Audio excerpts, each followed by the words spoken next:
solution app on my Tuna grounds are on the ocean, Tommy. We're going to do that. Don't go anywhere. We've got all the great fish that make great fish and chips.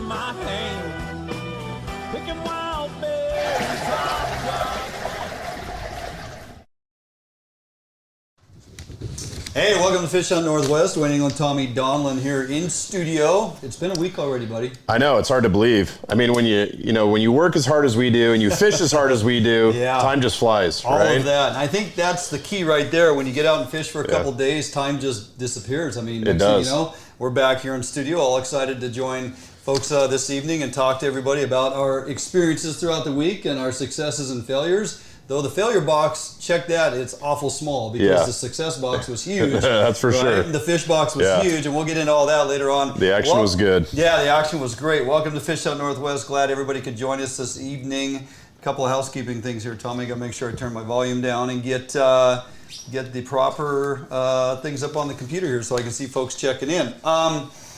With that, we do have quite a bit to cover tonight.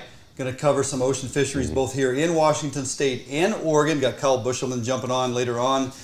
He's been killing it down there out of Depoe Bay. That ocean fishery is just lights out. Coho, Chinook, having extremely successful days on the water. We're going to drill down on that whole program, find out what's making it so successful. And that's another great chance to compare notes, right? Different fishery, different location. Yeah. Same species, but what's his program? How does it vary from what we do up here? Exactly. So that should be another good discussion. Yeah. We'll get deep into the conversation on exactly what we were out doing last week and how we found success. The 180-degree turnaround between our 2 days as far as what worked, what didn't, what worked. Yeah. I mean, and the conversation we had as to they're biting. Why is it just this? Whatever, right? Yeah. So we'll kind of get into that in a very in-depth conversation and hopefully give some folks some insight on how they can go out on those exact waters and find success here over the next several weeks. We're also, this is what has you so excited to be in studio tonight. Mark Coleman showed a few pictures via social media of some tuna on the deck of the boat and holding it, of course. And that gets Tommy tuna. Yeah, no, we're going to dive into it. So the leading edge of the tuna run is within reach. We want to find out from Mark tonight, is it just a couple fish? Like, how close is that biomass, you know? Because you usually go out there and you can find a handful, right?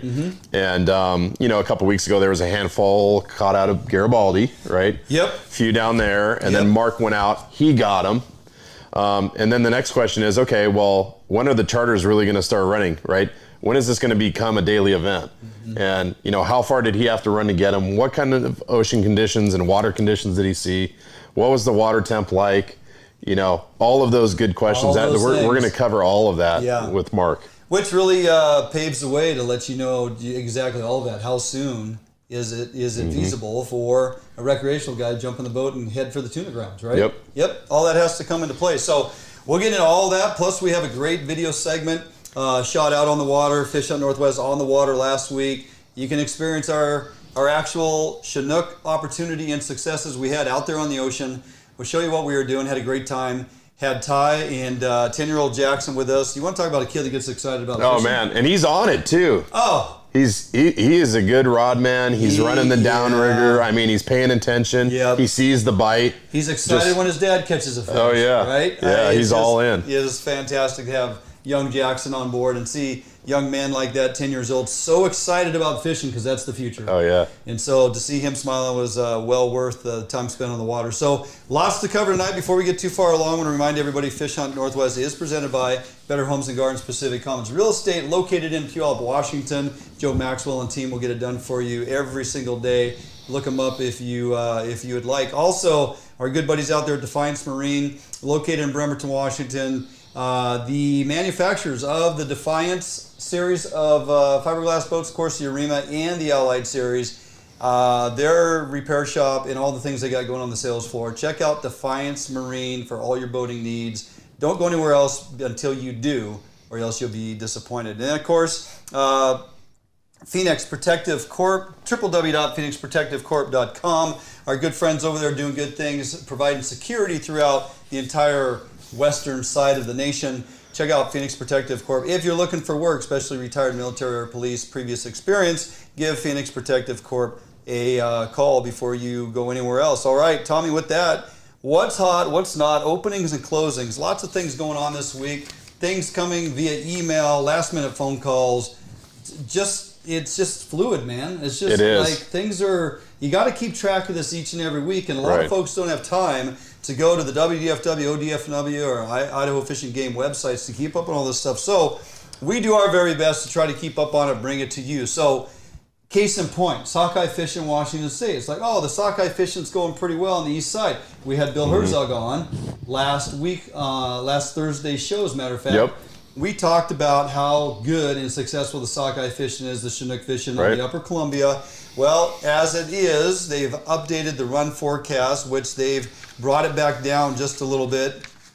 Originally, the forecast was to be 155,000. They've now dropped it down to 149,600. What's that do? Well, originally we had a harvestability of 10,900 fish, so just shy of 11,000.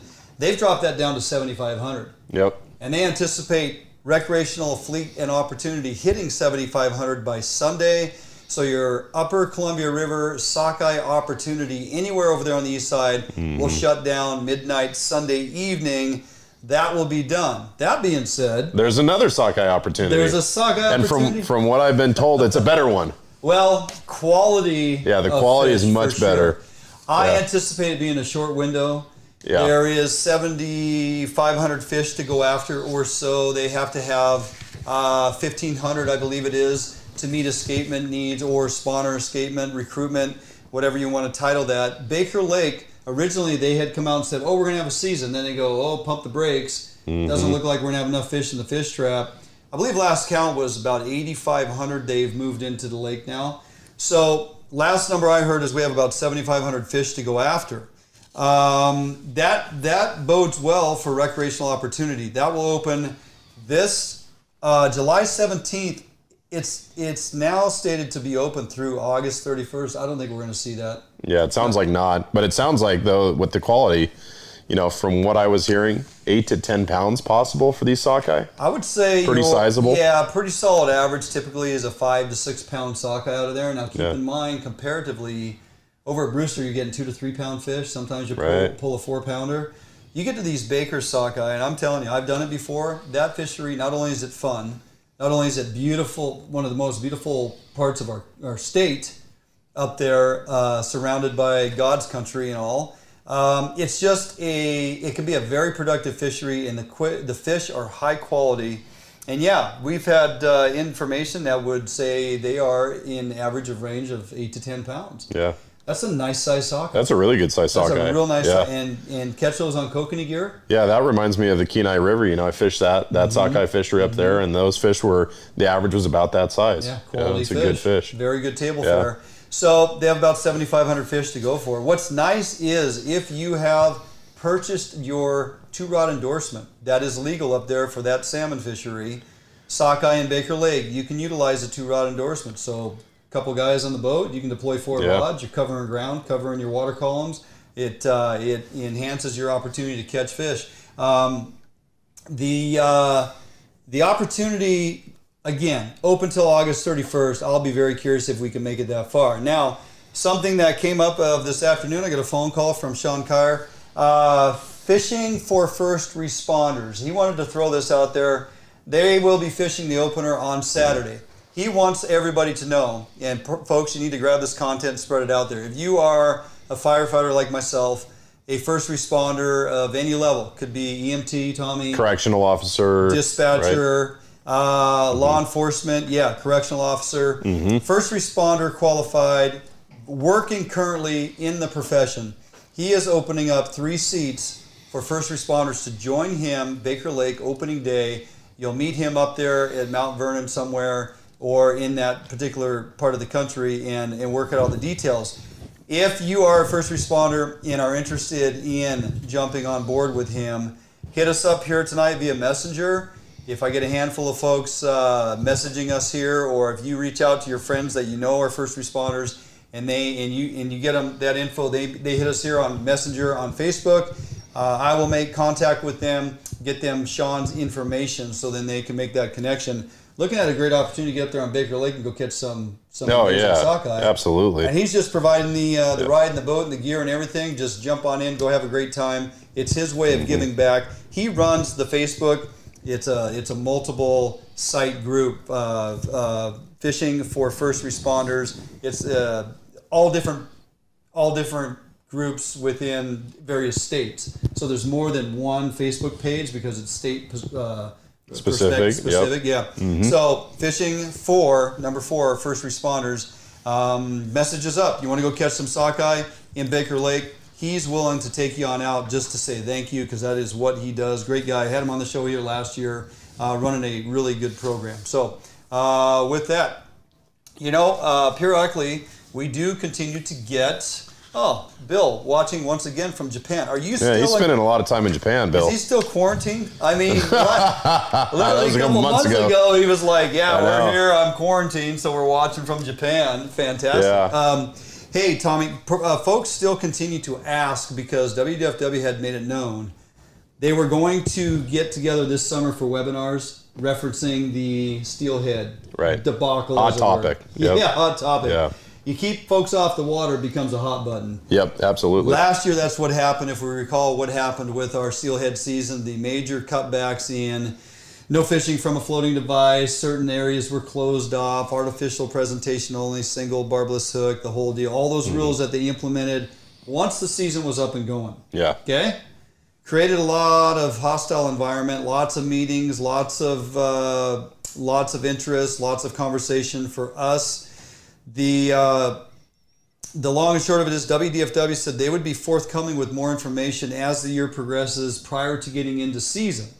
So that is what they are attempting to do. So the first of these series of Zoom meetings or virtual meetings for folks to tune into and pay attention to, ask questions. They've said you'll be able to, as in previous webinars and whatnot, you'll be able to sign in and post your question. Now, keep in mind, it's not a question and conversation type deal. They take your information, they mull it over, they probably come back next meeting and have answers. They don't typically answer a lot of those questions the evening of.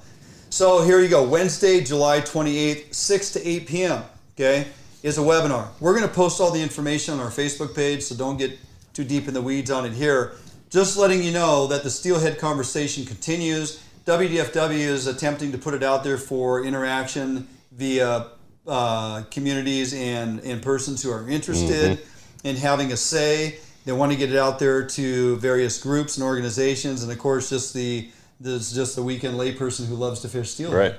Right. I appreciate the fact it's July. They're willing to start having the conversations July 28th. Well, and they also put it in the evening, right, 6 to 8 p.m. So that allows the working person to be able to join that meeting later in the day. So they were considerate of the time and the day, right? They didn't put it on a Saturday at 9 a.m. when everybody wants to be busy, hooked up, right, to the fish of their choice. Yeah, or Tuesday afternoon at 11 o'clock. Right. Yeah. Has been one, or Wednesday, that gives it great difficulty for folks to jump on board. So we'll put the information on our Facebook page. Don't sweat it. The more persons who log in, some of these meetings last year had over 500 people. Wow. Logging in, right? And impressive. Asking very important questions. And if you don't get your question answered, it's because you didn't ask. So join in on the meetings. We'll keep you abreast of the information. We want to see as many advocates for our winter steelhead opportunities jumping on these meetings and being aware.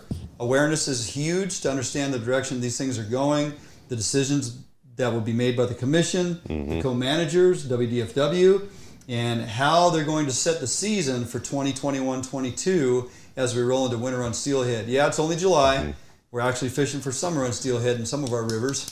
But this is where it starts. And you need to be involved, you need to be aware, and you need to be educated. So we'll keep that information coming.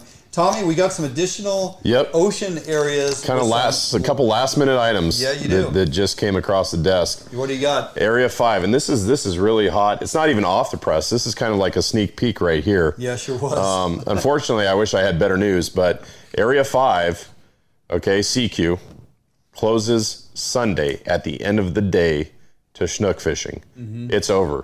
Do you know what the quota was for that area? I don't know off the top of my head, but it was just the fishing was too good, right? I mean, it was like Area 7, right? Yeah. Area 7 lasts a week. It's closed, right?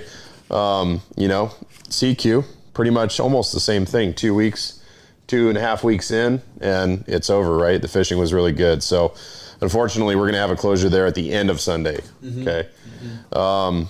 Area 4, we're 39% on the Chinook take. That's not bad. Coho take's pretty low. Yeah. Coho take is low in Westport. Yeah. I'd like to continue that trend if possible, right? Yeah. To extend that Chinook season as long as possible.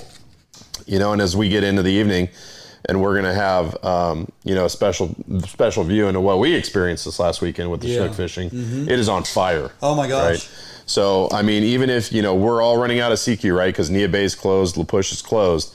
You can still get in on Area 4 Chinook. It is still an opportunity. So, Area 5 is closing for Chinook. Correct. So Yep. when them coho show up, right. it's Yeah. I don't know if you've never spun herring out there just right in front of Sekiu when them coho are in thick. Oh, they're voracious. They are voracious. You want to talk about fun? You know, and in terms of like, you know, fishing locations and where it's hot and where it's not, and we can get into the gritty details later, but you know, the offshore spots really haven't been as fishing as good as those inshore spots, right? Shallow water, 100 feet or less. So there is a really good opportunity there. And then the other thing, just, you know, in our backyard, local crabbing is really good right now in a variety of areas. Dad was out there today, one set, and he was done. Him and his wife set the pots, waited an hour, pulled them, had all their keepers, and it was game over. Two limits. Yep. Wow. They had one pot that had over 30 crab in it. No kidding. And it's phenomenal. And I'm happy to see that, because that tells me, and he's crabbing in a very populated area. Okay, he's going out of Everett. Yeah. And you know, those crab get hammered pretty good. So to see that, you know, he's still getting limits that easy. Yeah. You know, a couple weeks into the season, that's pretty promising. Yeah. And then, you know, we had a shrimp opener, and it was kind of it was a limited shrimp opener. I'll say it was a 2-pot opener instead of a 4-pot per boat. Yeah. And I would call it lukewarm. I wouldn't call it, you know, spectacular, but it was an opportunity to get out for a few hours, and guys got some shrimp, so that was good as well. Yeah, guys did get some shrimp. Okay, that is about all we can stomach on the openings and closings, and so much going on. And hey, stay tuned, because next week it'll be completely different. Yes. That's how this works, right? Yeah, it's dynamic. Very fluid. All right, we're going to jump out for a quick break. We come back. Our good buddy Kyle Buschelman, owner of Willamette Valley Outfitters, is down out of Oregon, out of Depoe Bay. And the fishing, Tommy, has been red hot. You want to talk about hot fishery, to run out, get multiple limits within an hour or two, maybe, turn around, come back in. He could easily be running multiple trips within a single morning set of tides. Awesome. Right? It's just that good. So, like you alluded to at the start of the show, we'll get Kyle on. More importantly, I want to really kind of, you know, dive into the information, the intel, if you will, on what is successful and how he approaches that fishery compared to, say, what we're doing in our ocean fishery, right? It'd be a great comparison. Let's take some notes. Yep. Don't go anywhere. Jump out for a quick minute and a half or so break here, and we'll be right back with Kyle Buschelman on the phone in the studios here at Fish Out Northwest. Marine is the one-stop shop for the Pacific Northwest angler. Whether you are looking for a small skiff to fish the Sound or rivers, or a huge offshore tuna machine, Defiance Marine has it. At Defiance Marine, be sure to power your boat with a Honda outboard package. Take advantage of the reliability and 5-year top-to-prop warranty on your Honda outboards. Our service department is always here to help and serve you as the customer. Did you know Defiance Marine has boat financing experts to help get you the best term rates on your new boat purchase? If you need financing for that new boat, call us today. We guarantee the best price, best service on a repower for your current boat. Defiance Marine is a Honda Premier dealership and one of the largest on the West Coast. Defiance Marine also carries all the gear that you will need. Everything from auxiliary kicker motors to fishing tackle and bait. Defiance Marine has certified technicians that are top-notch at their job. Some of the best in the Pacific Northwest at evaluating your boat issues and problems. Stop in today or give us a call for all your needs at Defiance Marine.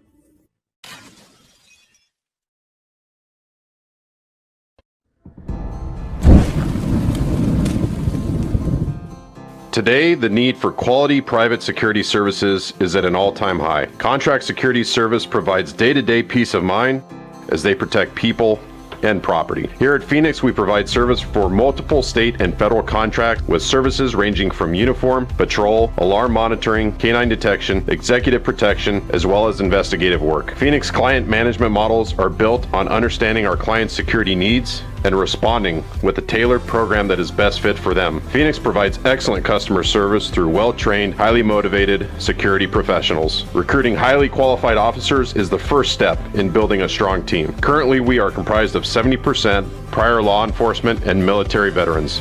If you are prior military or law enforcement, go to www.phoenixprotectivecorps.com and apply today.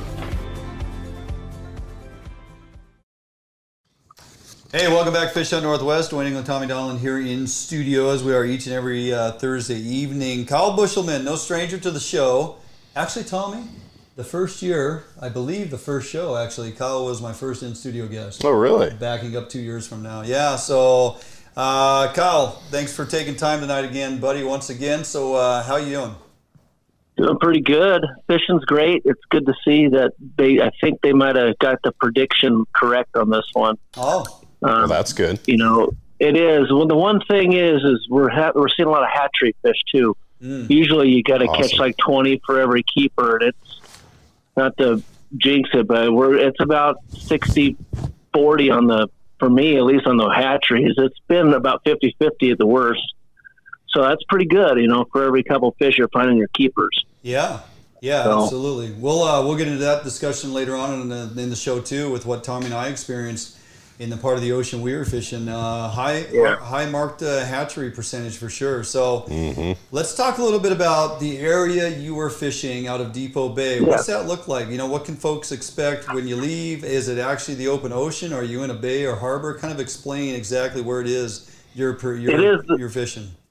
It is literally the smallest harbor in the world. It's an impressive place. It's very little. There's a little bit of a harbor. That's all, like little, enough for boats to fit in.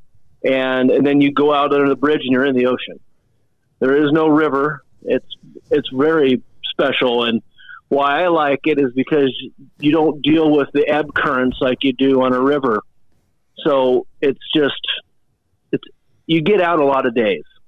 So you don't get stuck in on a rip where you're hanging at port because the outgoing tide's too big. Now the only thing though is, right, you really got to watch those swells when they're coming in, because I mean it is a pretty narrow opening there, right? There is no room for error, and I would say the Coast Guard does a good job of limiting us the size when we have the swells that are getting into the 7 to 8 foot. Like you'll start seeing it close if it's over 7 foot and the series is close. Yes, or we have those. You know, it just they'll close it, but. I mean, they could have Yaquina shut down, Winchester shut down, Stanislaus shut down, and we're sneaking out of Depoe.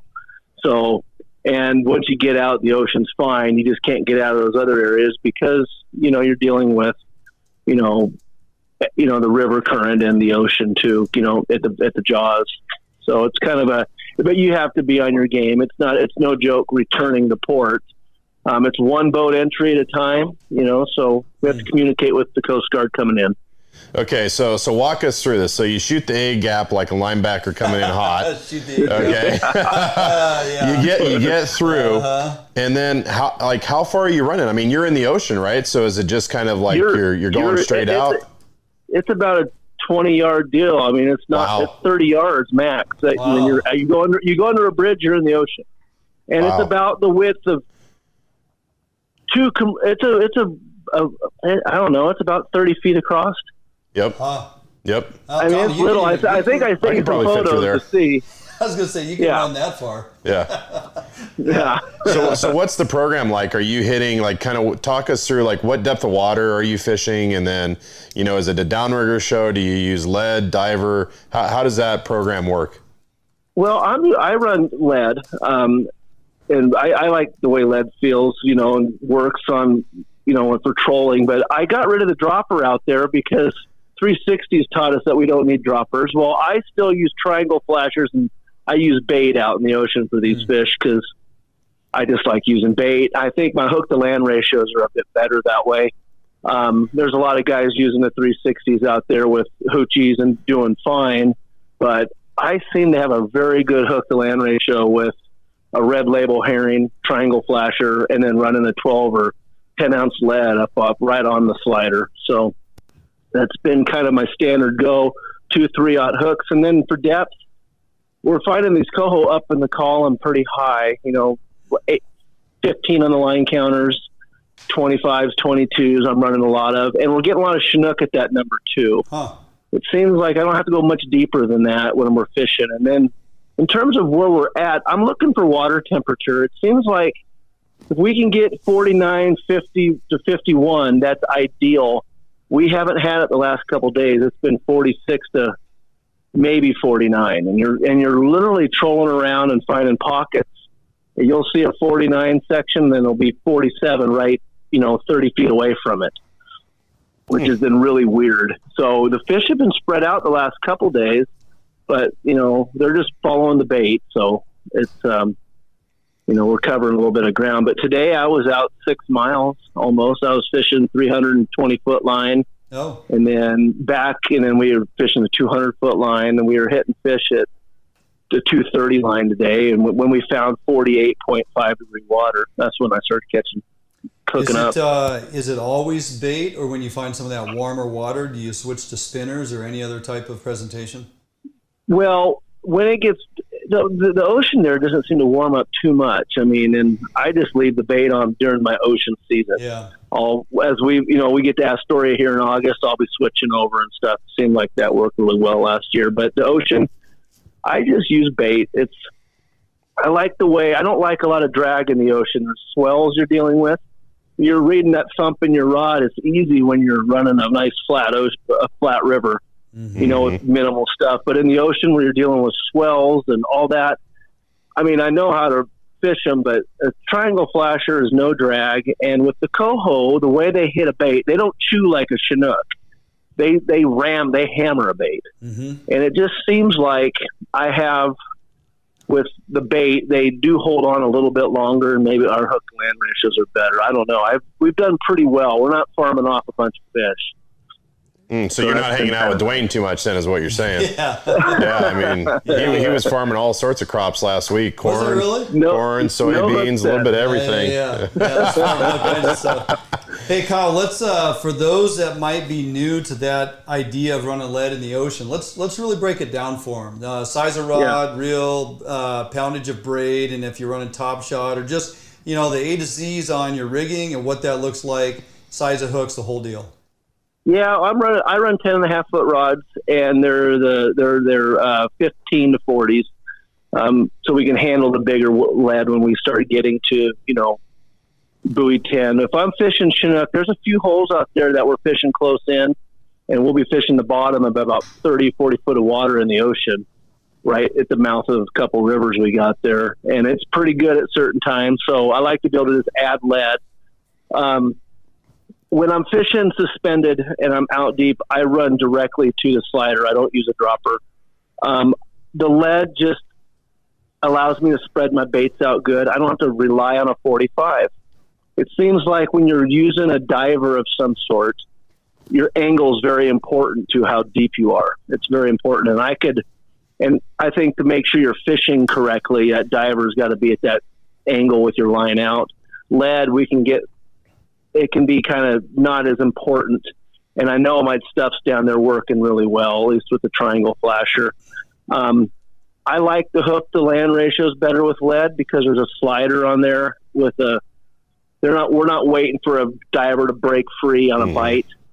So that for me has been, the biggest reason I use lead. It's so when they grab, like a Chinook starts biting, they start feeling too much resistance, they let up. Mm-hmm. And so I've also toned down my hook size too. Like I'm using red label herring, and I'm using 2 3/0 hooks. Okay. And it's barbless. And I don't hang my back hook way past the tail anymore. I tie it so it's just at the tail. So when these fish grab, they hold that bait. They're not feeling a bunch of metal.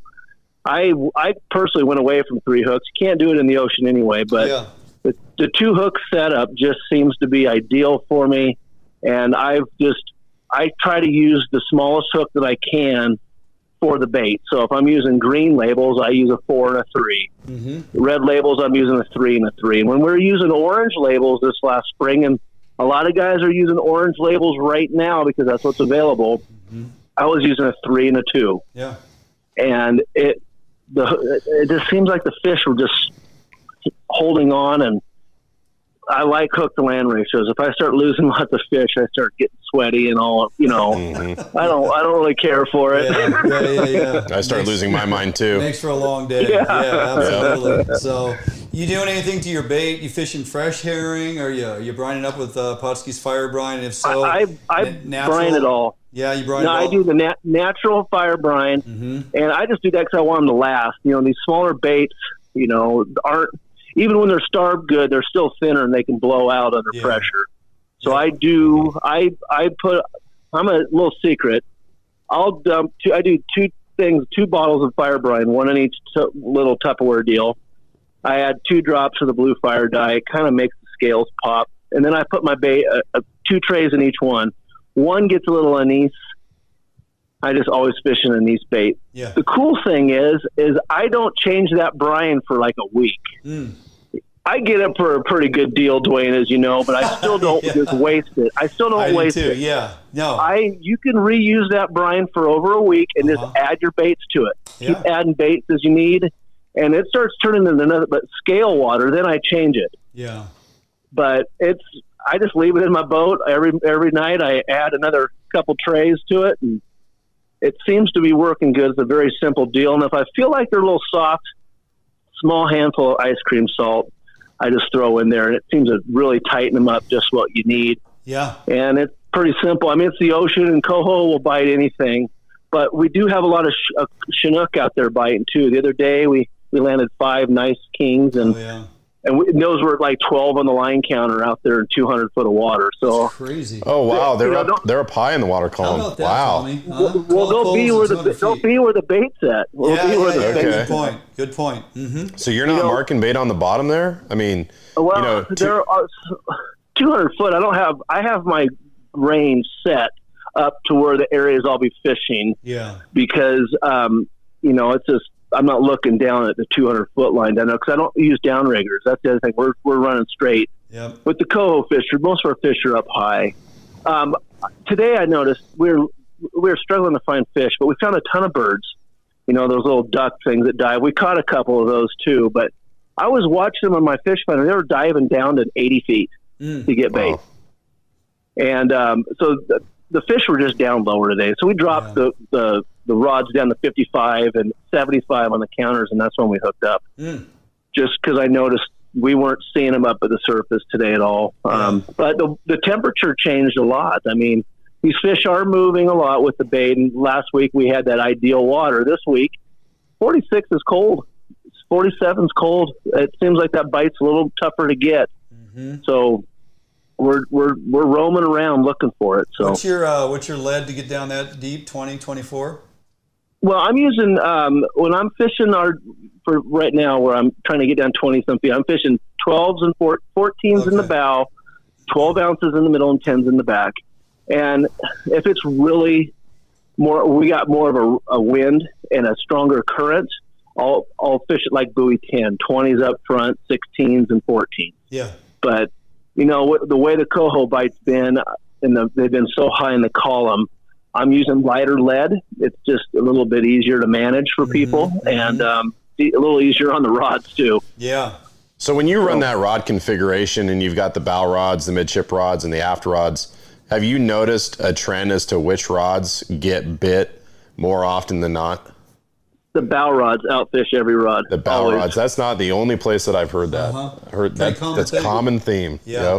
Yep. Yeah, I fish the same flashers up front, the same flashers in the back. I mean, the same color. I mean, yeah. And then in the middle, I experiment, and they'll all go off, but the bow rods just seem to fish really well. Crazy. And but they also seem to tangle well too. And those Coho come to the surface, they run right into the middle rod, and it's fun. So good times. But yeah, all right, buddy. Well, you got any openings coming up as you you know, transition eventually here in the next few weeks off the ocean, heading more towards buoy 10. What's your calendar look like?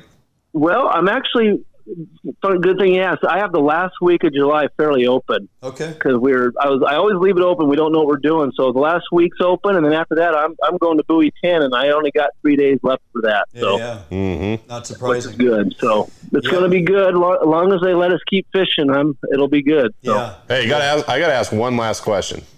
Yeah. Have you seen any tuna hit the dock? I have not. There were boats today because there was a halibut day.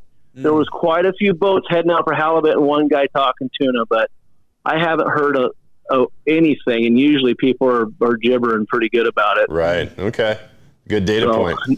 Good yeah, data nothing point. yet. Yes. But I would. Garibaldi's kind of the hub here. Yep. It's kind of where everybody goes. Depoe's kind of a long run. There's some boats that go out of Quota, of course, a lot of commercial boats. But most of the fleet goes up north to get out to that line, I guess, so to speak. Yep. Real good, buddy. Well, always appreciate you jumping on, giving us some detailed insight for those that may want to head south of here and jump down and check out that ocean fishery with you. They can look you up, of course, Facebook or your webpage.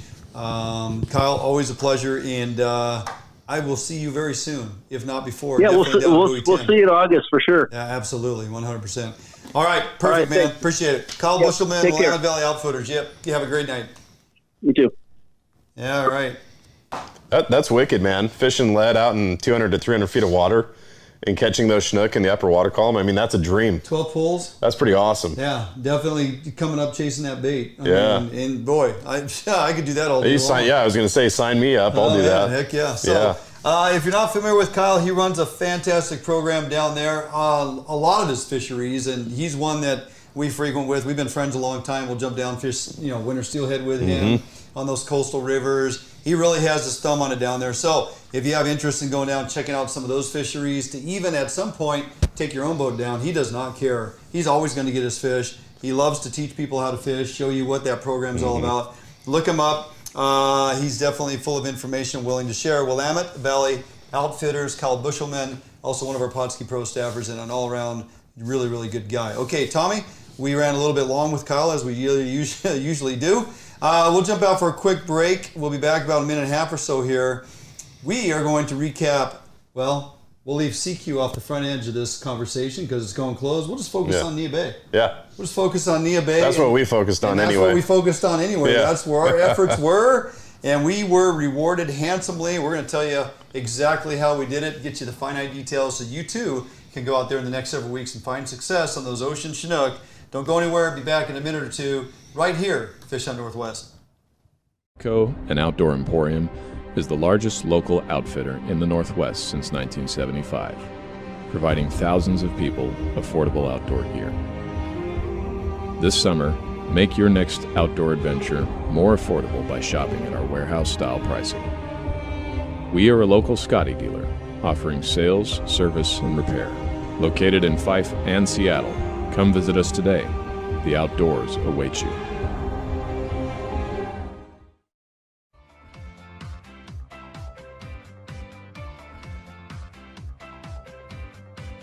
It's easier than ever to browse homes and connect with an agent on the go with Better Homes and Gardens Real Estate's mobile app. With the app, your home search is synced across all of your devices, so you can pick up your home search anytime, anywhere. Take full advantage of an enriched, mobile-optimized map search experience. Use location services to quickly find homes near you that match your search criteria. Draw your own map boundaries to find homes in a specific area, and apply layers to view school districts, neighborhoods, zip codes, and more. The app's user-friendly design makes it easier than ever to find a home you'll love. Narrow down your search results, save your search criteria, and save your favorite homes. You can browse your saved homes in a list view that puts photos and key details like price and square footage right at your fingertips. Or check out your saved homes displayed on the map.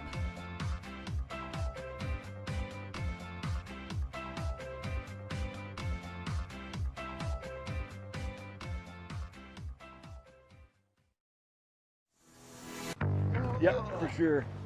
Oh yeah, big fish. Yeah, buddy. Nice fish. Beauty. Gorgeous fish. Bobby's on the board. We got a good one. Oh, yeah. Whoa, that's good fish. Oh, geez, come on. Nice fish. Nice fish.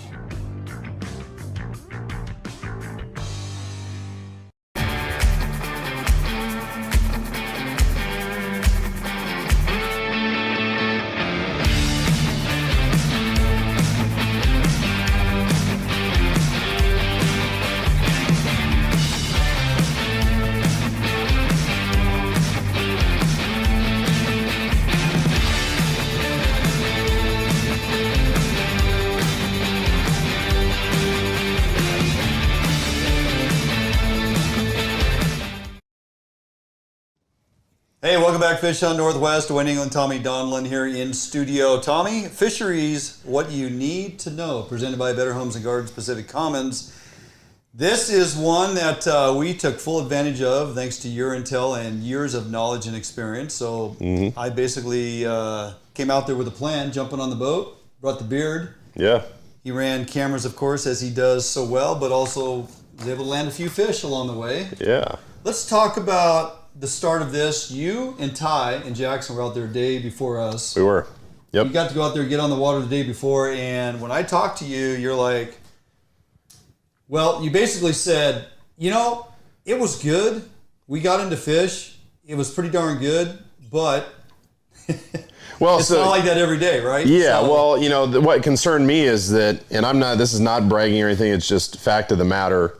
Like, Jackson, Ty, myself, we got our fish, right? Yeah. By the way, Jackson is a very, very good young fisherman at the age of 10. So, anyhow, you know, we got our fish. We had 6 fish when some boats that were right next to us had none or had one, right? Yeah. So that's what concerned me, right? Is that, you know, I like to see everybody catching fish because that tells me like the fishing's sustainable, it's good. I'm not doing anything that's necessarily special. Right. But that wasn't the case. You basically would leave that day with a lot of confidence, thinking there's a lot of fish in that area. Yep. We should be able to go back tomorrow and duplicate what we did today and find success. Yep. But your whole hang-up, as you're expressing it, was we did really well. A lot of other boats kind of struggled, so it left me kind of... Yeah. Right. And it wasn't, you know, we weren't catching and releasing fish and trying to get larger fish. I mean, we caught our fish, you know, nothing more, nothing less. We did end the day, you know, fairly early because we got 2.5 hours of sleep the night before. Yeah. You know, so I think we ended up being done around, I think it was around noon. Yeah. Okay. And then we ran in to get caught up on sleep. But, you know, so it was sufficient. And so, you know, you and the beard showed up. And that was when, right, it was decision time for me. I had to decide, well, do we make the run back out there, right? And it was quite a haul, you know. We're going around in Tatoosh, we're going around the corner, and we're headed out. Yep. You know, or do we stick it out inside the strait? Because there had been guys that had limited right at Wada Island, you know, in about 200 to 260 feet of water. And so I look at that and I go, okay, well, there's a biomass of fish there that's pretty considerable. It wasn't just, you know, one boat, two boat. A lot of boats got fish. Yeah. And so, you know, why don't we give it a try? And that's really how we started, you know, day 2 when you guys showed up. Yeah, we started there just based on intel. You didn't put a lot of time in there the day before. Nope. Or any. Nope. So we did, and we scratched out a few. I think we got 3. We got 3. Yeah.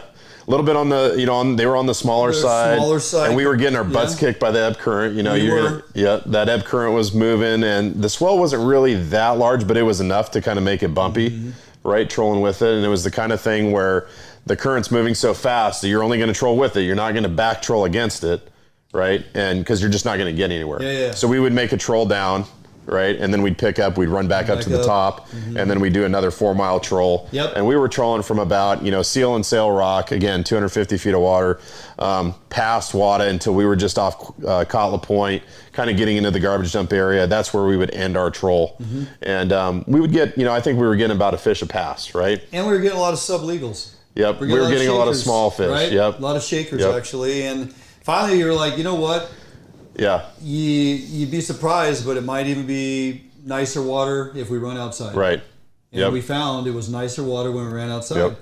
And we got out there, and it wasn't long at all. We were on the troll. No, couple minutes. It was quick. Marking a lot of fish, lots of bait, lots of fish. hey, a lot of fish at 35, we're at 35. Yeah. Ty's like, I'm dropping down to 50. He dropped down to 50, boom. Yeah. Fish on. And I mean, it was Nat Geo. It was National Geographic. I mean, there was everything that you want to see when you're salmon fishing.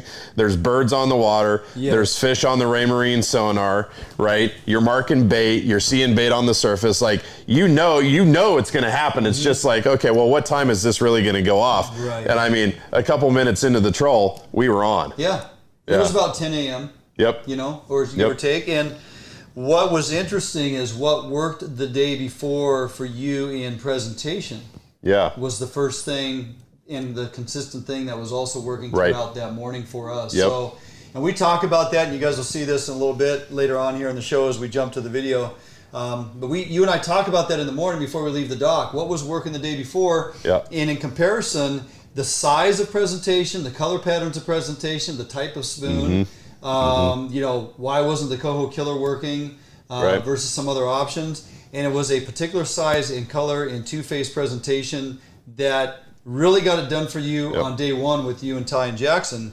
And we found on day two there were some similarities in that. Yeah, absolutely. So when we ran it, you know, so the spoon that Dwayne's referring to that really caught the majority of our fish is the Silver Horde Kingfisher 3-inch two-face. Yeah. So it's got kind of the Irish cream finish on one side, and then on the concave side, it's got this nice chrome finish with a nice, you know, green chrome stripe. But it got hit so many times that that green chrome stripe wasn't there at the end of the day. It just got hammered. Yeah, it was. But you know, the funny thing is I've got plenty of Irish cream, right, which is the glow back, and I've got, you know, I had other sizes of that two-face green. I had a 3.5 and I had a 2, and I ran both of those. Yep. And they would not get touched. Okay, it had to be that size, that 3-inch spoon, because that's what they were eating. Okay, they were on these, like, you know, micro herring. Okay, they were sub reds, I would say. Oh yeah. And they were puking them up. I mean, they were absolutely gorging themselves, and that was the bait size they keyed in on. Now, keep in mind, as an ocean salmon fisherman, I don't typically carry small spoons, right? Like the smallest spoon that I typically carry is like a 4-inch, but I keep a box on the boat, like just in case, right? Just so what did you text me? Just whatever. I'm like, hey, bring more of these 3-inch, you know, Silver Horde spoons. And you know, Kelly Morrison was gracious enough to keep us in stock, and absolutely. I certainly did. And what did we deploy the next day? And what continued to get hammered was that particular spoon. Yes, it was on fire. Now that you know, taking a look at that, and when those salmon would hit the deck and they would puke out those 2 to 3 inch herring. Yep. At one point I was like, doggone it, I just felt like this Coho Killer herring aid pattern has to work. I put it on, dropped it down to 30 feet, 35 feet, and it got smacked. Of course I farmed it, put it down again, hooked up, nice solid fish. So they did take that. Right. So speaking of farming, you know, I went to the University of Nebraska, so I know a little bit about farming. We did get a question from one of our viewers. I saw that, and that would be Carl. What do you attribute losing fish to? Oh, that was from Ty Eriks. Oh, it was from Ty, who just happened to be on the boat with us, by the way. And he was, you know, in one of the pictures, it's funny because he's got his arms crossed. He's on the other side of the boat from you, and he is literally not happy about you missing some fish. Really? Yep. Go back and look at the tape. Oh, we're going to watch it a little bit later. Did Ty lose a fish? Well, you know, let's see if he responds. Well, he won't admit it. So, you know, I don't know. I mean, you got them pinned up tight. They're definitely pulling line. Yeah, they peel line. They're on for a minute or two, and they're coming across the top, and you're keeping tension on them, never giving them slack, and they just come off. I know. You know, it's all spoon placement. Ty forced me to ask that question, so I figured we'd ask and have a little. What was interesting is as the latter part of that day, I mean, we ended up getting our 5-person 10-fish limit. Yeah, with 3 rods. With 3 rods. Right. A couple of them did come on bait on lead. Yeah, we had, I think the first day that you guys were with us, the second day overall, I think we had 3 or 4 on bait. Yep, in a helmet. One anchovy in a behind helmet. a 360 flasher. Yep, on 6 ounces of lead. And you're talking about the sneaker pole. Yeah. Yep. 80 feet pulled off. We did have a couple fish on that sneaker pole up high in the water column with 6 ounces of lead. So that's pretty exciting. Anytime you get a Chinook to smash it right on top, that makes your heart beat. And got a final fish that day on that Coho. killer, hearing aid pattern. So we ended up with our 10 fish, went back in. We go out the next day. Now we're talking day 3. Ty and Jackson had to get on a plane and head home, so it's me, you, and the beard. Yep. And we got out there nice and early, and it didn't take a few minutes into the troll. That back rod with the Coho killer got smashed. Pattern got smashed. And line peeling off the reel. And on. And then nothing. It came and off. then nothing. So, which, you know, that was the last hookup I had the day before. I went back with the same spoon. Yeah. I went back to the same depth. Yep. And it all of a sudden produced. And then we hit a low, man. We didn't bump the fish. Yeah, it was like, we got one fairly quick. I would say 15, 20 minutes in. Yeah. Got that hookup. And then it was like, we got out the grinder. I mean, we were just grinding, just trolling. And we saw a few other fish getting hooked up and caught a little more outside of us. We had the conversation, hey, maybe they're out a little deeper. We ventured out and made a couple drags out a little deeper and began to find a few fish. But we also had the conversation that the day before, that bite went off around 10 a.m. when we got there. Mm-hmm. You and I kind of looked at the tide and said, it should go off about 10:30 today, and we'll fish it for an hour or so. And if it's not happening, we're gonna go. Right. It was like somebody set a watch. It was like turning on the light. I mean 10:30, you flip the switch, that rod went down. And the irony there is I was running on that back rod. I was running an anchovy, right, brined up in Potsky's fire brine chartreuse, right, in a helmet. Yep. Had it down at 50 feet, and it just absolutely got hammered. And that was the interesting thing that I thought to me. That was the most interesting thing, because here, you have all the success, right, with this certain size spoon, boom, boom, boom, boom, boom, right, the 2 days prior. And then you come out and it's like, boom, hitting the anchovy. And I mean, you rigged up another one and you put it in the rod holder, boom, I mean, fish on, right? Mm-hmm. Well, I could only watch that about 3 times. And then I'm like, okay, fine. I'm getting my Reese Davis head. I'm going to rig a harbor herring anchovy. I'm going to stuff it in there and put it down. I get it down there, and I mean, it was like clockwork, right? As soon as I get it down, put it in the rod holder, walk back to the helm, turn around, that rod's going off. So that was the whole flip. That was the 180-degree turnaround. That morning, 5 of our 6 fish came on bait. Yeah. You got the one on the white ace high fly. Yes. Yep. Right? Got one on you that. Had switched over to that. That pulled a fish. Other than that, it was consistent on 1 or 2 rods. You flipped over to bait to get that last fish. Nice sized fish, probably some of the bigger fish we'd gotten in our 2 days together. Yep. And it was a bait bite, and it was like you drop it down, almost don't even take your hands off the rod because it's going off. And it was a matter of a couple minutes. So that was a full on, extremely aggressive bait bite. I mean, this is what ocean fishing can be, and when it's going on, you're just so caught up in the moment. You don't realize how many fish you just hooked in the last hour and a half. Right.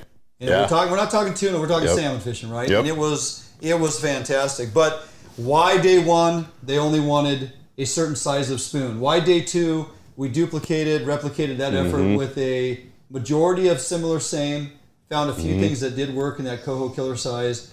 Day 3, forget about it, man. They didn't change their diet either. I mean, they were still eating those same, micro herring. Puking out those little 2.5 Puking them out. There was a couple larger baits in there. They looked like maybe some smelt, but nothing that resembled a green label herring or a blue label herring or anything like that. Yeah. So really, their diet hadn't changed in a day. But one of the things with breaking down this fishery that I think is really important is that you have to move around until you find the fish. Now, it gets a little tricky because, like we just mentioned, some of these locations only fish well on a certain tide. Yeah. Okay. And this spot, right? It wasn't it wasn't the high slack, right? It wasn't the flood. It was the ebb, but it was after the max ebb.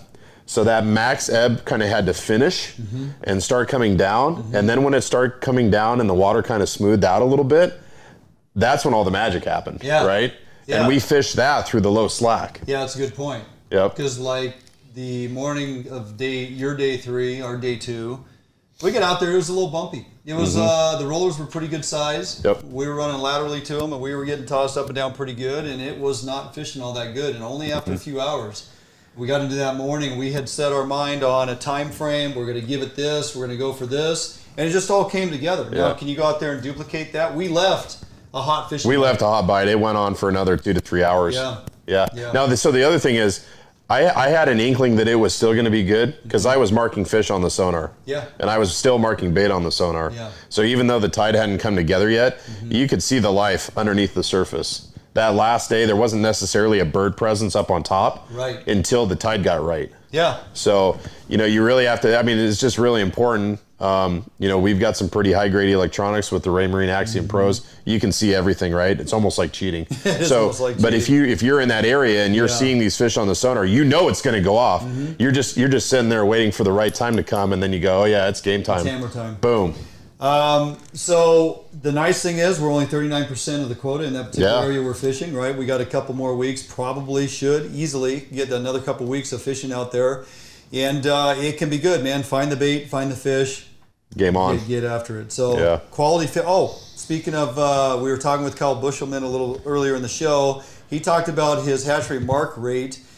Day one, with the 5 of us, with Ty and Jackson on board, we were 7 out of the 10 were hatchery. Day 2, our 6 fish that we put in the box were all hatchery fish. So it's a pretty high percentage of hatchery fish. And they're quality fish. Healthy, fat. Yeah, they were good. It was good to see that. A little short, but stocky, kind of like yourself. I'm not short, Dwayne. I'm 6'1". Oh, well, okay? yeah, I'm 6'2". Stocky, so yes. Short, no. Hey, but on a last note before we get out of here, I want to give a shout out to Jackson and Ty. Love you guys. Thanks for coming out, man. It was such a blast. And to see Jackson, man, to see you on those fish. I mean, you railed those fish. Those fish had no chance, buddy. I mean, it was just on fire. You guys are welcome anytime. Hope you come back out. Yes. Yeah, well said. So, and you'll see some of that unfold later on in the show here. We'll run a video of our outing with Jackson and Ty, part 1 of our Neah Bay excursion. Part 2 next week if I can get it all put together, but part 1 for sure this evening a little later in the show. All right, Tommy, good recap of that. Hopefully folks took a few notes on what was working, what wasn't. We'll jump out for a minute and a half so break here. Don't go anywhere, stay tuned. We're going to come back, time to talk some tuna. Yes. I know you're excited. It's about time. About time, right? It's long overdue. Mark Coleman, All River Saltwater Charters, is joining us on the phone. We'll talk some tuna talk right here in the studios at Fish on Northwest.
A Northwest favorite for almost 40 years, Arima boats are manufactured with pride right here in Bremerton, Washington.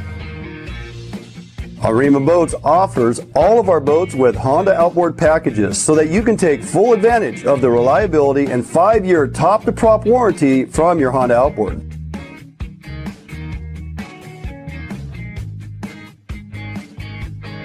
With literally thousands of Arima boats on the water throughout the Pacific Northwest, Arima boats are a proven hull design that offers incredible fuel economy and all of the amenities that a serious angler is looking for. All Arima boats are built without any structural wood materials. That is why we back our boats with a lifetime warranty. All of our Arima boats are designed to maximize deck space while also providing ample seating. Contact us today at Arima Boats for all your boating needs and let us help you get out on the water.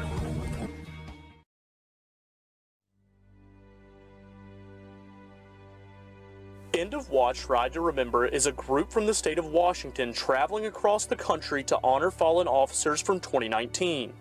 End of Watch organizer Jagrut Shah says they want to show departments who've lost partners and friends they are not alone. I wanted to bridge this gap that we have and bring back to the department, let the deputies or the officers know that their lost has not been forgotten. In 2019, 146 officers were killed in the line of duty.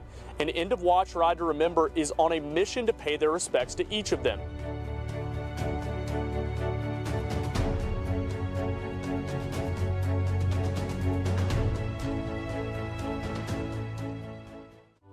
For us, it's just important realizing that the men and women in blue everywhere should remember that they haven't been forgotten. We're not forgetting them. We want the families to know that their loved ones have not been forgotten.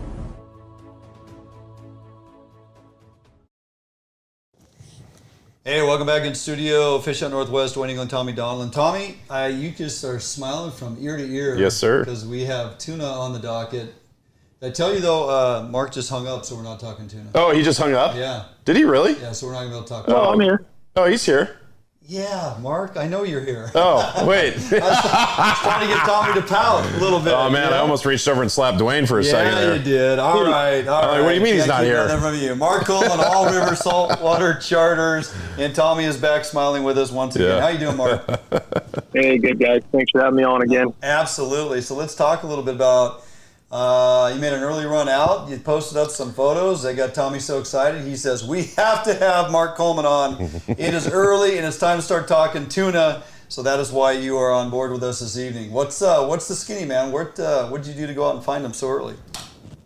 So just watching the satellite shots and getting information from commercial guys and our commercial boat, has been really, really key in feeding us information early season and throughout the season. But had a little gap in the charter schedule last week, and my favorite little crewman, Mitch Coleman, was available to come out with me, and we just him and I went out on a 2-day trip on the Integrity and pulled hand lines and had plenty of time and fish hold space to make a longer trip, and we found some fish out there a week ago, and good conditions, good water, got to look at it, and then went again Saturday with customers, found a few fish closer in this time, kind of in day range, and it's still a little bit hit or miss. We were out there today hunting around, and it's tough to just 1 or 2 boats a day, it's a big ocean, but little gangs of fish out there, really good looking blue water, warm water in close, and just waiting for it to fill in. Yeah, so from Saturday when you got a couple fish to the last couple days, did you see any change in water conditions? And then what temp of water are you seeing, and is that break pretty well defined? It's well defined just inside the 125 line right now. And it goes from, it's pretty traditional. It goes from about 56 degrees to 58 to 59 and cleans up, and starts turning blue. And we just put gear in there last 2 trips, and 61.5 degrees was kind of where it settled out. And it's like that from 45 miles from the beach on out. And it's just steady and consistent. And, on that commercial trip, we were out past the 126 line. So that's just about 100 miles, and it's all like that all the way out there. So, the inshore water this week cooled off 10 degrees, like the salmon water, which was pretty shocking. During the first few days of the month, it was like in the low 60s in the salmon areas. We were catching salmon, and this week it's 50. So that's good. Wow. That puts that gives that, differential between, your inshore salmon water and then your tuna water, and everything looks good, and reports are steadily climbing from the commercial fleet, and you see them light up, and then it's so trackable, 2-3 days later, we start seeing fish and waves of fish, and then it just kind of all fills in and off we go.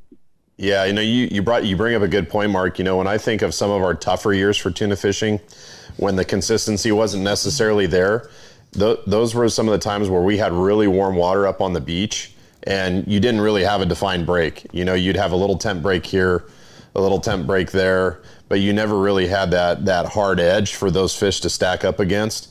And so, that colder water inshore is definitely a good sign. Obviously not only for the tuna and setting up that break, but also the salmon as well.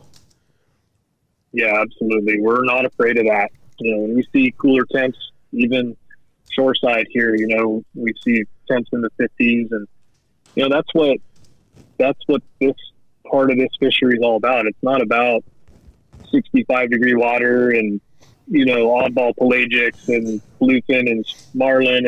It's a cold water tuna fishery, and you know, when I got into it not too long ago, I think this is my 12th season, and you know, I learned a lot from you at the beginning there, and doing it for the first handful or more years, it wasn't hot like that. There were days where we fished strictly in 58 to 59-degree water, and we never went looking for anything warmer, and we had phenomenal fishing. So seeing it going back to this more traditional, you know, Northwest, you know, cloudy, kind of rainy, kind of cool. Yep. We're optimistic that that's probably a positive thing. Man, you're a man after my heart. If you were here right now, I'd hug you. Really? Because what he just said and explained and broke down. Yeah. Okay, when I started tuna fishing in 2007, it was you go out to the 59-degree water, you put your lines in, and boom, it's like trollfish after trollfish. But you're just railing tuna after tuna after tuna, right? And then, you know, I start fishing out of, you know, my own boat, 2010, 25-foot Defiance, doing the tournaments, right? And bam, that first Oahu tournament, you know where those tuna were? They were in 56 and 57-degree water. And it was lights out. I mean, I will never forget that tournament out of Oahu, because we put on 38 fish in, I think, like 40 minutes. I mean, it was like a fish a minute thing, right? And that was like my first big bait stop was in that tournament. And that's how it all started, right? And then in 2011, it was like, man, the water's really warm, 61.5 degrees, right? Oh, you know, we're catching some yellowtail and some pelagics, and it's like, okay, that's cool, but you know, sometimes the tuna fishing's tough. Well, if you look at the past handful of years, man, we've been fishing 63.5 all the way up to 66-degree water. And I hate it. I hate it when it's that warm, because I do believe it affects the fish. It affects the bite, makes it tougher, spreads them out. You know, that was really well put, Mark. Really well put. Yeah, absolutely. How long you think it'll be based on what you're seeing out there and finding already until you can say, yep, it's time to gas the boat up every day and get hitting the tuna grounds? Yeah, it happens really, really fast. Yeah. From this point, it can be a couple days. It could be as many as maybe 10 days. I won't say 2 weeks. It's probably gonna be about a week before we're able to go out day in, day out, you know, and I think and have, you know, good fishing every day and not be too worried about it, and just getting that commercial report from our boat out there and other boats that we work with. Just they're always outside of the sport fleet. You know, they're in that. Well, not always. I mean, they come in too when it's really good inside, but right now they're further out, like 100 to 250 miles. My boat was 250 miles out 2 days ago, looking around on 129 line, 130 line, and so getting that information really helps us sort of track that fish. And so we're seeing those counts and their scores every day go from 50 fish a day, 60 fish a day, which is not enough and not a lot for those guys, to more what they're looking for, 150 to 250 fish a day, and that's starting to happen. So I'm thinking, I'll just say like about a week, you know, and just checking it. We're scheduled to fish every day, but what we're doing right now is just giving our clients like the option of, you know, hey guys, you want to go scout and maybe do some rockfish just to catch something, or do you want to do salmon? So we're throwing a bunch of options at everybody so that they don't feel pigeonholed into, you know, going all the way out. And so some of these folks are taking us up on that. And like today, that was a group we went out, we got to go look at it. And today we didn't catch, but you know, every few days we'll be, regardless, I think we'll be out there looking every few days. So one of the things that I've noticed is that early on in our tuna run, these fish seem to be spread out a little bit more than, say, in September when we're running and gunning. And the troll seems to be, you know, an integral part of that early fishery that we have. You have to have 3 troll lures. If you could only have 3 troll lures, what 3 troll lures would you run? Cedar plug for sure. And now is this all like one I had to use all season long from beginning to end, or the first you had to, all season long you only get 3. So cedar plug for sure.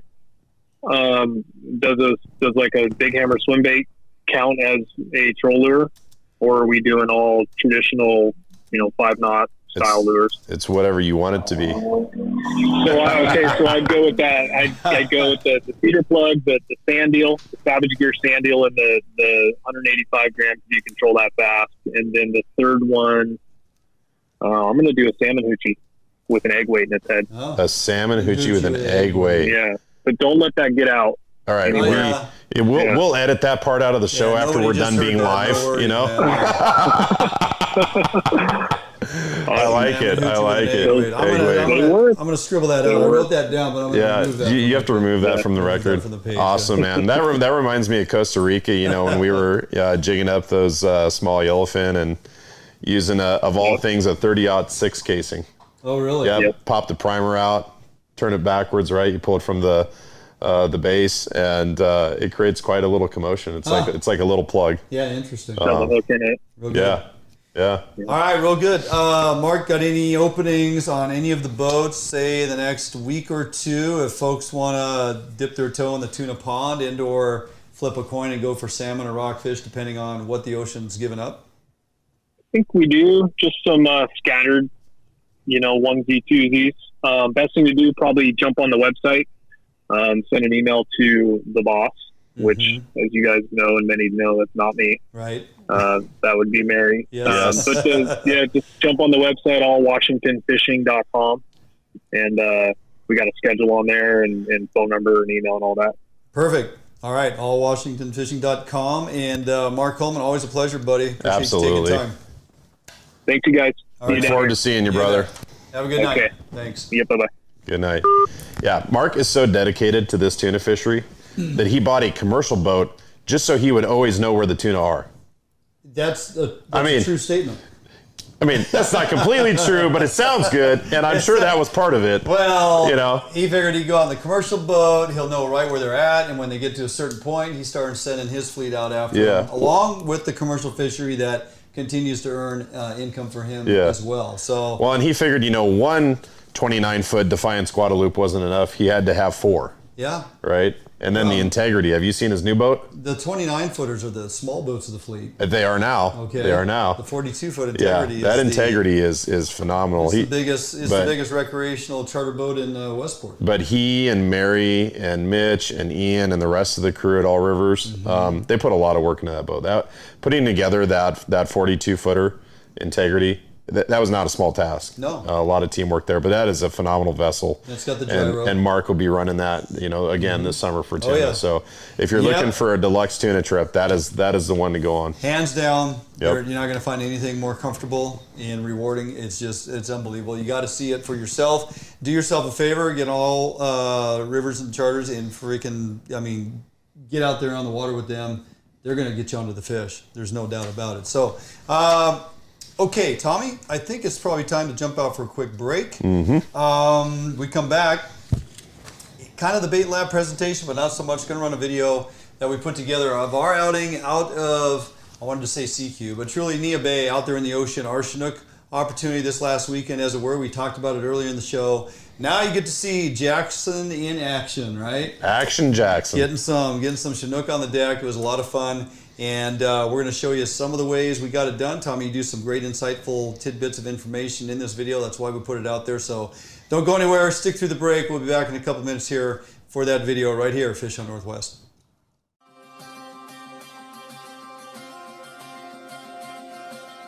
Allied boats are built by West Coast fishermen for West Coast fishermen.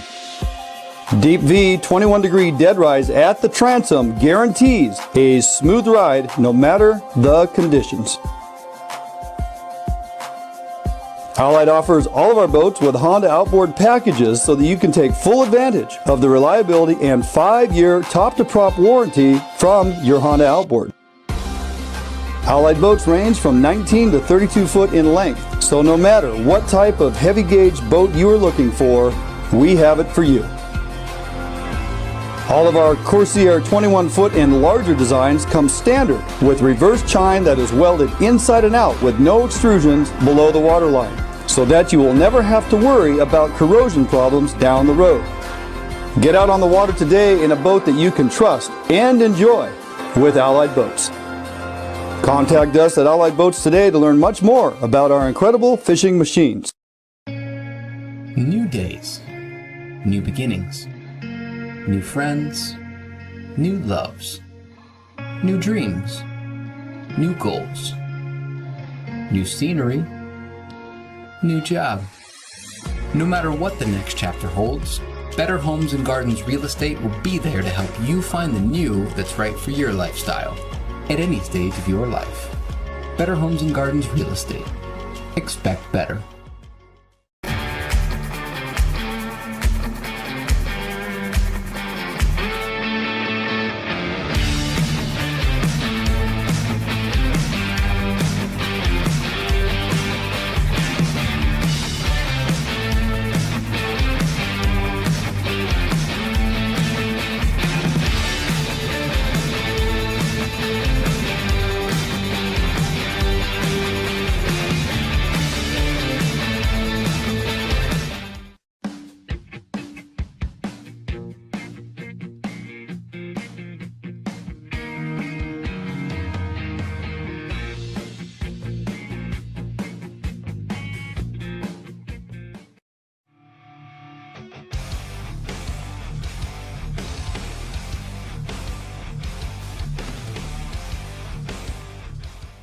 Well, hey, good morning. Dwayne England and, of course, Captain. I feel obligated to put that out there when I'm standing on the deck of your boat because you are a force to be reckoned with. Tommy Donlin, and we are out here on the water once again, and you, my friend, got out yesterday. Yeah. And let's just say it. I mean, fishing isn't like red hot right now. No. There was a pretty amazing bite happening out here. And you fish the weekends, you fish when you can, you come out, you don't chase reports, you go make reports. That being said, yesterday was a bit of a grind, but man, you found them. Yeah, so we went on the outside yesterday, and I kind of had a feeling that, given the tide situation with the big ebb in the morning, that, there might be a pretty good bite on the outside there. So we went outside, went around the corner, just south of Tatoosh, and we worked that 80 to 100 foot range. Yeah. And putting the riggers at 50 feet. And that's where we got our limits yesterday. Now, not everybody on the outside had the same success. I'm not exactly sure why that was, because I was, calling in buddies and saying, hey, it's, 80 to 100 feet, it's 50 on the rigger. Right. We're using a silver hoard, 3-inch, two-face green spoon, right? And we're using anchovies from Harbor Herring. Right. And that's what we're using. That's what we're getting our fish on. Right. Like this depth, this flasher, and they were trying to reproduce that. And I think a lot of those other boats in that same area were getting one fish. I think I had a buddy boat that had 2 fish. Yeah. Now, why is that the case? I have no idea. It's fishing, but right? it's fishing. It's fishing, and we were in them. So what's crazy is the gear that we looked at this morning. All the things that you deployed yesterday, and just you had one spoon that was getting it done. You had anchovy in the helmet that was getting it done, and those other options, the Coho killers, the other size spoons, the 3.5 and whatnot, not getting sniffed. And it's like, why? Those fish are there. You do have some aggressive fish biting, but it's like, oh, I only want this, or I only want that. That was the mind-blowing thing. That was really it's crazy. So we tried the 2-inch Irish cream, right? Yeah. And no bites on that, right? We tried the 3.5-inch two-face tail wagger. That didn't work. They wanted that 3-inch two-face green silver hoard spoon. That was it, right? Go figure. And then the anchovies. They didn't want a herring, right? Because we had some red label herring, and we were spinning those as well. Yeah. Same rigs, Rice Davis heads with the wire, and they said, no, I want the anchovy. So they were extremely picky there yesterday. It's crazy to think that they would just take that 3-inch over a 3.5 with the tail wagger. You would think that 3.5 with a little hoochie tail wagger on there would get it done all day long, right? Especially if you're running the same exact color pattern as your 3-inch. Yeah. No go, right? So no go. Can't explain it. It's one of those things that can be a tackle box challenge until you figure out what they want, and then maybe you double down and put that same exact combo on multiple rods. Yeah. You got to have options, and we have a ton of tackle options today. We got some other things we're going to run. We may try those. We may try those anchovy spinners. Yeah, I'm something different, right? Something different. So we'll be bringing it to you all day long. We're out here on the water with Captain Tommy Donlin, and we are looking forward to a great day. We may have to grind it out. That being said, weather's going to be beautiful. Yeah. Don't have a small craft advisory or anything of that nature. No, not like last time we're out here. So looking forward to bringing you the day, and it's time to get the motors revved up here and hit the water. So yeah, let's do it.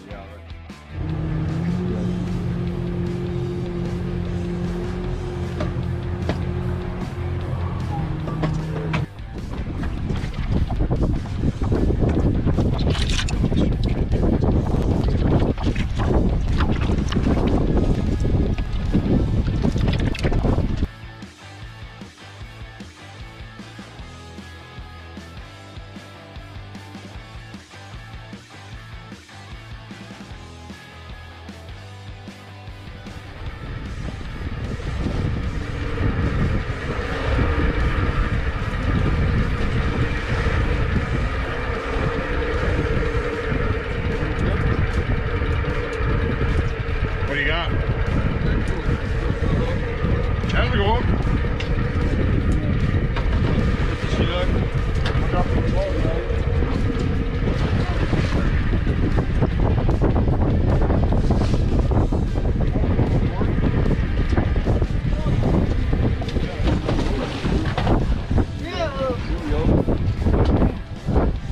Not a big one, but puts us on the board. Here we go.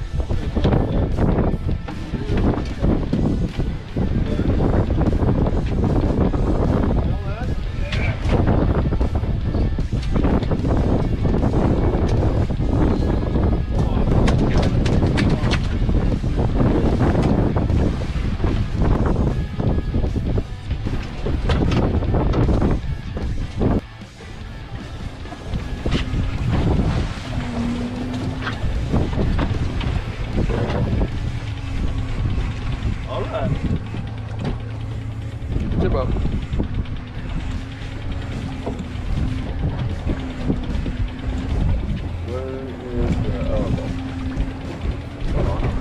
Hey, rock this up. I don't see the band. It's the plastic.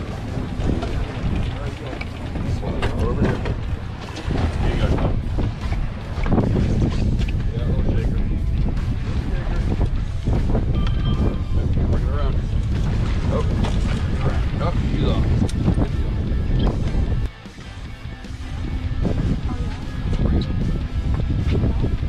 You just bring it up a little bit, you should be fine. I'm gonna need somebody to steer the boat though. For Ty, you gotta net that fish. It's coming up. Get the net.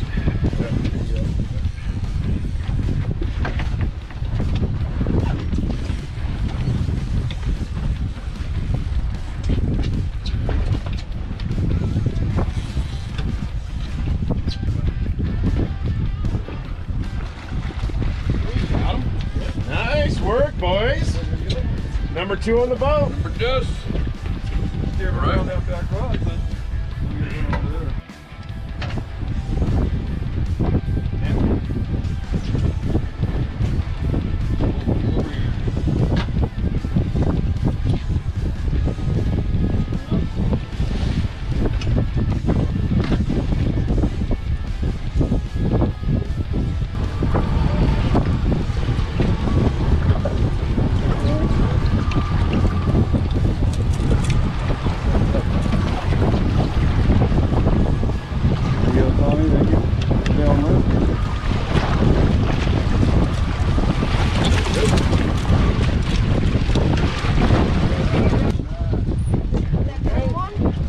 Nice work. Yeah, that's a keeper.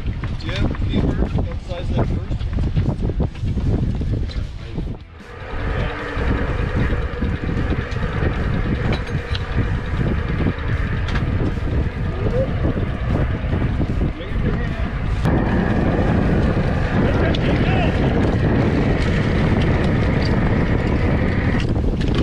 Just like that. That's how it's done. The hay-ho. This is the key. All right. Good morning, everybody. You know, one of the things I wanted to talk about this morning is really, you know, troll speed when it comes to fishing for salmon. You know, you'll hear a lot of times, hey, it's, you know, it's two knots, 2.5 knots, right? That's the magic speed. And, you know, one of the things that people typically fail to take into account is what is the speed of the current going, right? And so if I tell you, a troll speed's 2.5 knots, that's on top of the current speed. So, we're out here at Neah Bay right now, just off Quota Island. We just started our troll this morning, and you look at my screen. This is a Ray Marine Axiom Pro, and you're going to notice that the speed that I've got going right now is 4 knots. And you think, well, wait a second, Tommy told me, 2.5 knots for kings, right? That's a magic speed. Well, we came out, and the first thing I did is I just put the boat in neutral, and we just drifted for a while. We were drifting at about 2 knots, so there's a pretty good ebb going this morning. And in order to make your flasher spin, you have to overcome the current that's naturally already there. And so that's why you see us doing about 4 knots right now. We're doing about 2 knots speed over water, 4 knots speed over ground. So just want to keep that in mind when you're trolling. And that's a lot of times when you hear guys and they're catching a lot of rockfish, or they're even catching halibut or lingcod if you're fishing near the bottom. A lot of times that's because they're working the gear too slow. A lot of times you won't even get a bite doing that because the flasher's not even rotating, right? It's not even turning over. And so you got to keep that in mind. You got to go fast enough to make your gear work properly. All right, let's go get them.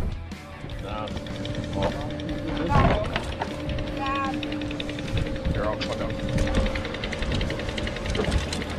You got a bigger one. A little bigger. You didn't pop my flasher though. It's just not real big.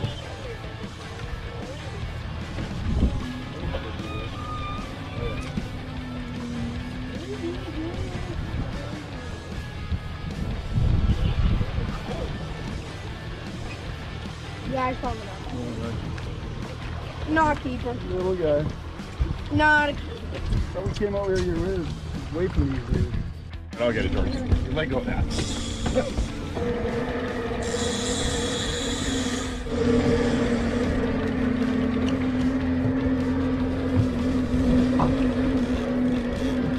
Yo! That's my fault. Boom. You didn't hear that, Ty. That's not okay. I tell you, you're hitting it, go.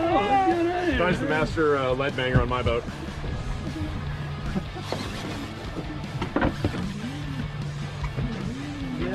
Oh! Got it! I was down at 50, Tommy. Nice. Y'all down to 50 and hooked up, huh? Yep, like right away.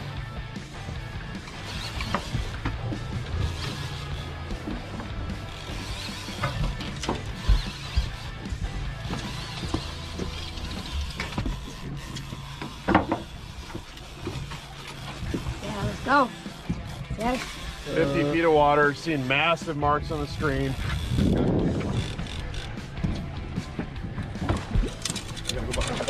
Good one. Good one. Good one. Good one. Good one. Good one. Yeah, good job. Best fish of the day. Get there. Get there. Oh, Get there. that's a, Oh no! You're so close. All right, it's all right. It's all right, I got him. Yeah, you're good. Put us into neutral. Neutral. No. Put neutral. Both back into neutral. Are they neutral? Yo, yo. Yeah, they were. Green light. Okay. Green lights on the end. Yeah. Got it! Yeah! Yeah, buddy! Yeah. Nicely done. That's a fish. Yeah. That's all right, we're going to introduce this guy to the wood shampoo. There you go. Hold that for me for a second. Yeah, the Let's see. Good morning! There we go. I think he's knocked out. You got knocked out. A lot more catch. Not a lot more. Catch. There we go.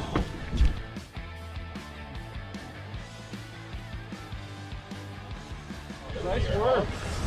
See when you put that bait out nice and slow? That's a good king. Tommy, that fish had to be up at 20, 30 foot of water. Yeah. Trying to wonder what should we come back up now because nothing deep is happening.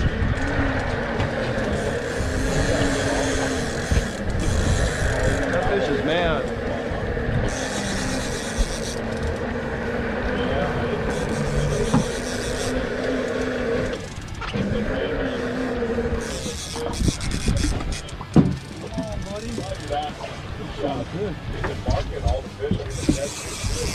There's on an anchovy and a helmet with a 6-ounce weight. We dropped it 80 feet back. And we've been marking fish everywhere from 18 to 40 feet, 50 feet. Okay, whoa. Here, I got this. Here, you want to do that? Here. Take that. Give me this.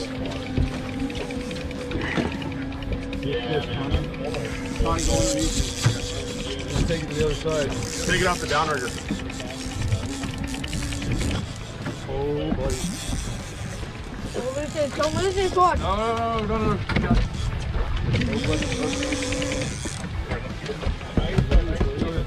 Around behind. Yep. You got it on film?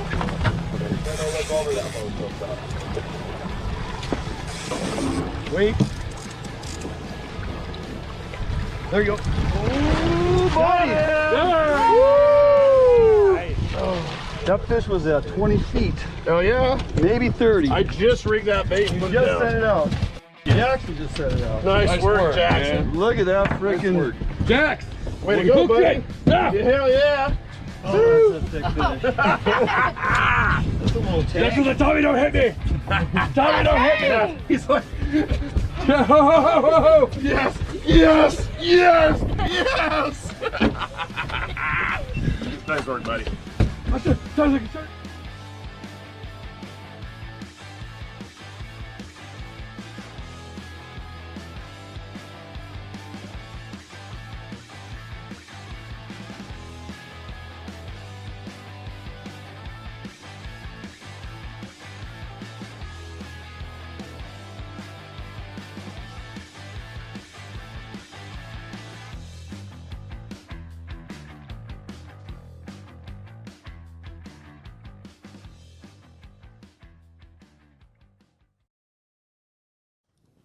Well, there you go, Thomas. Yeah, what an epic trip. That was so much fun. I wish I could do that every day. That was day one. That wasn't even our bait bite. I know. That wasn't even the day two with all the anchovies getting sucked down to the gullet. I mean, yeah, Sean, absolutely beautiful fish. Quality fish, hatchery fish, very healthy. Tommy, I mean, they're consistently not extremely long, but boy, they're stout. They're stout, and they have high fat content. I mean, those fish were so oily. As I found out, as I grilled out some here this last week, unbelievable, fresh caught ocean Chinook, highest fat content. Before they're still putting on weight. Yeah. So they're they're maxed out as far as much fat as you're going to get out of Chinook salmon. And I was surprised how red they were. Some of those fish, just when they cut, super red, high krill content. Yeah, very high. So.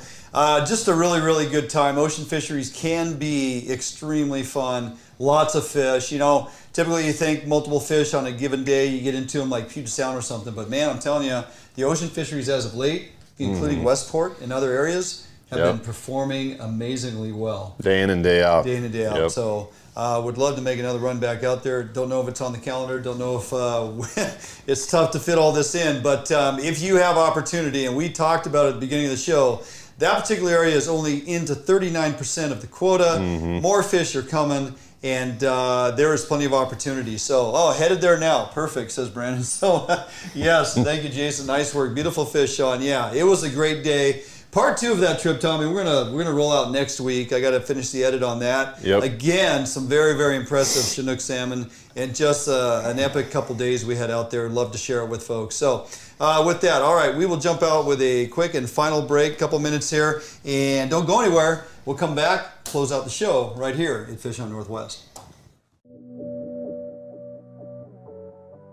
Defiance boats are built without any structural wood materials. That is why we back our boats with a lifetime warranty. All of our Defiance boats come standard with large fish boxes that are fully insulated so that you can ice your fish properly all day. Defiance boats feature a 21 to 22 degree dead rise at the transom and a large reverse chine for incredible handling and stability offshore. Defiance boats are foam flotation filled and unsinkable for the ultimate in safety while fishing offshore. Defiance boats feature fuel-efficient hull designs with large fuel tank capacity so that you can have maximum fuel range for making long offshore runs completely safe, and affordable. All Defiance boats come standard with self-bailing decks for improved safety while at sea. Defiance Boat offers all our boats with Honda outboard packages so that you can take full advantage of the reliability and 5-year top-to-prop warranty from your Honda outboard. Defiance Boats for all your boating needs, and let us help you get out on the water.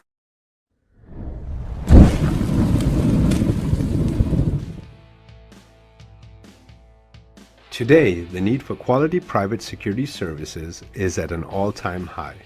Contract Security Service provides day-to-day peace of mind as they protect people and property.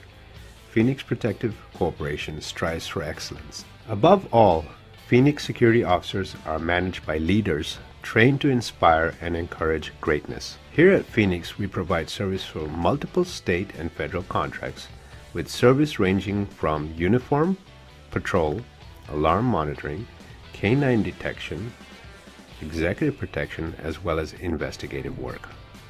We here at Phoenix are looking for highly motivated individuals to apply. If you're a vet, retired or active, and would like to work with us, please apply. Hey, welcome back as we close out the show for this week. Join us every Thursday night here in studio as we bring another live rendition of Fish Out Northwest, live out of the studios here in Olympia, Washington. Tommy, it's been a heck of a week, man. It's been awesome. Yeah. Yeah. Busy. So, busy and lots of opportunity out there, lots of different fisheries to take advantage of. We try to keep abreast of all that is going on. We'd be a little remiss if we didn't remind folks tomorrow, something I was looking forward to, and then all of a sudden now it's not in the cards. That's just kind of how this goes with everything we're juggling. But Area 9, Area 10, Chinook openers tomorrow, man. Hopefully folks get out. Weather looks to be decent. Great tides. Got a nice incoming tide starting in the morning. I would love to be up there dragging that 150, 130 line or so, wherever I can find them. Find the bait, find the fish. Those areas, I'm very curious to see how they fish tomorrow morning. I'm anticipating some pretty good opportunities. I hope so. I mean, there's been some couple incidental kings caught already. Yeah. Right. And we've got a pretty good entourage that's going to be fishing that area tomorrow. You know, you got Ian Winder, Ainsworth, Messing. They're all going to be out there. So looking forward to hearing the reports. Hopefully those fish are in. What I'm really curious about is, are you going to have to run up to mid-channel to get them? They're going to be filtered down south. Where is that bulk of fish going to be? I know that Port Angeles was fishing good, a couple weeks ago, week and a half ago. So it'll be interesting to see exactly where those fish are and how they're biting. Going to be mid-channel. It's going to be point, no point. It's going to be possession. They're going to be tucked down there off of Jeff Head. I mean, you have that come around that corner and then hit that stretch heading south. I know where I would be, and I have a lot of confidence in doing that drag out from the Kingston line on up around to Jeff Head. And I would think that would produce tomorrow based on the tide and where that bait's going to stack up. I would feel pretty confident, but I got to give it a couple days until I'm able to have a free day to get out there. And depending what you got going, it's time to make some noise out there in Puget Sound, my friend. So we have that to look forward to. I would think the Area 9 fishery, we might get a full week, maybe 10 days, depending on quota and how well it produces. Right. Area 10 typically goes a bit longer. I bet you we get a good solid 3 weeks, maybe a full month, who knows, until we hit that quota. But, Area 11, if you don't want to make the drive all the way north, Area 11 is still kicking out ample amounts of decent Chinook. And scratch out a few Coho as well. And before too long, we'll be talking pink salmon because there's going to be plenty of them, well over 3 million. So some really good opportunity coming up. Definitely want to be on the water over the next couple months, well into September. Tons of Coho coming, man. It's just going to be a great time to be out there in Puget Sound. It's always a good time to be out there. Yeah, that's a good point. Yeah. Hey, had a few inquiries, Tommy, about the boat. Got the decals on the boat now. Went with the new logo that we kicked out this last season with Don Melendez. He does some amazing work. Look him up via social media. So the new, the Coho, mallard duck and the antlers, that whole new logo looks a little different than our original badge logo, but that one is on the boat midship, of course, flying the Potski and Atlas Mike in the back, and just a nice clean FHN logo on the front. Kept it pretty clean. I mean, nice black boat, shiny, just a few decals. Didn't want to do a full wrap on it, but whether you want a full wrap, want to do some decals, Rapjacks has been my go-to for a number of years now. They wrapped my Raider multiple times. The FHN covered utility trailer. The Gunslinger, the original Gunslinger, right? The original 290 Guadalupe that was a tournament champion from 2010 to 2014 in there. That wrap, I'll send you the pictures. We'll get them up on the page. Yeah. That's like if you want to see like Rapjacks work. Yep. That wrap right there was absolutely phenomenal. Really great detail. The A-Team wrap. Yeah. I mean, there's some really good examples out there of what they can do. Whether you got boats, outdoor, toys, RVs, any type of cargo hauling trailer, your toy haulers, whatever it is, vehicle wraps, of course, and clear protective coats. So the areas on the boat, because I have full paint, if you want your cleated areas protected where you hang your bumpers and you have paint and you don't want it to mar up your paint, you get the nice thick clear overlay that goes on there. You can't even see it. You can barely see the line. No, you can't. Right? You can't. And all that is going to do is afford you protection on those wear areas. It's going to make your paint last much longer. You're not going to have a bunch of scuff marks. If you have colors that show, and of course, I'm an idiot. I do everything in black, and so I'm washing stuff all the time. Yeah. But for knowing that going into it, when you can put that clear over certain areas, but the bow of the boat is covered in, it was going to be clear. We went with black that matches the paint like just amazingly. For road wear and rock chip, if you have a painted boat and you want to protect that bow area. So they can customize all kinds of stuff. They can do your decals. They can do various sizes. If you got the good JPEG files or whatever file format is in, they can get it done for you. Look up Rapjacks. They have 3 shops now. They're extremely busy. Turnaround time, if you guys are asking me what's it take, turnaround time depends on what you're getting done, how much work is involved, how much prep. Get a hold of the folks at Rapjacks. Look them up, www.rapjacks.com. They're going to definitely do some great work for you and make your old boats look new. So, all right, Tommy, that's going to do it for us this week here. Out of the studio, Fish Out Northwest. We'll come back to you live next week. Get out there and take opportunity of all that's going on. Be relevant. Get on the water. Post some pics here on our Facebook page. Share your content with us so we can share it with others. We like to interact with folks and be up on what's going on. You got pictures of the kids, man. Put them up there because we love seeing kids have success. They are the future in both hunting and fishing. And it's not too early for us to start talking about hunting and preparation. I know. Coming up. I've already been prepping, man. I've been hitting, Coach Mitch Stepner. Got to be careful not to put Kelly in there. That's his wife's name. Little Facebook confusion there, but Coach Mitch from the rack. I've been doing his workout now for about 2.5 weeks, and that is a legit workout. I mean, there's not too many mornings where I walk out going, oh, that wasn't too bad, right? And that's the purpose. You got to get ready for that grind that is elk hunting. Yeah, you got to go to where the elk are, and they don't care where the road is. So good point. Yeah. Okay. Well, there you go. All right. Until next week, have a great week, everybody. We're done for tonight. We'll see you next Thursday right here, 6 p.m., Fish Out Northwest.